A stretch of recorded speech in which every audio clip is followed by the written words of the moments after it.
మనం వినబోయేది కేవలం ఒక కథ కాదు, అద్భుతమైన సత్యం.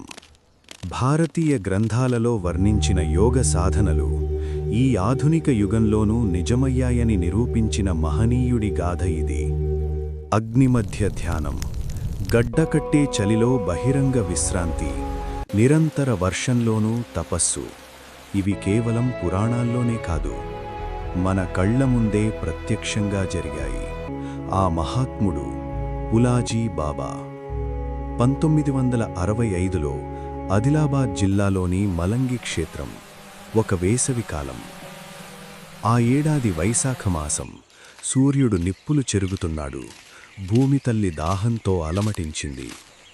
సామాన్య జనం ఆ వేడికి తట్టుకోలేక నిత్యం విలవిలలాడుతూ గడిపేవారు.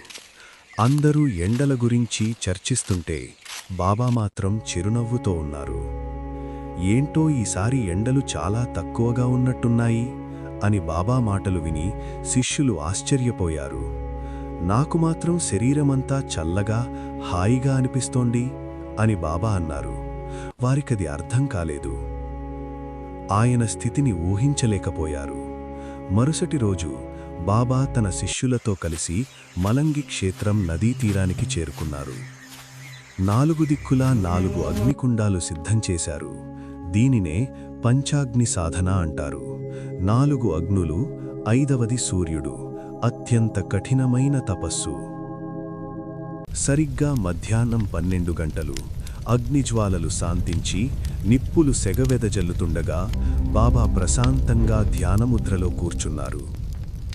చుట్టూ మండుతున్న సెగలు, పైన భానుడి ప్రతాపం. ఆ దృశ్యం వర్ణనాతీతం. అది చూసి శిష్యులు భయంతో వణికిపోయారు.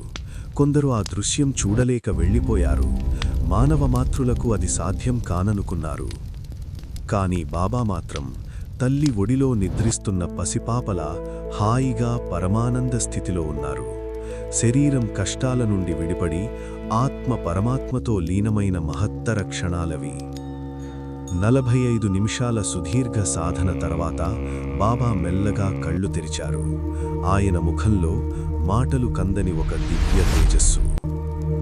అప్పుడు బాబా ఇలా అన్నారు, పంచాగ్నిలోని ఆ మధురానందాన్ని వర్ణించలేను. అది కేవలం అనుభవించదగినది. మాటలు కందని అలౌకిక అనుభవమది.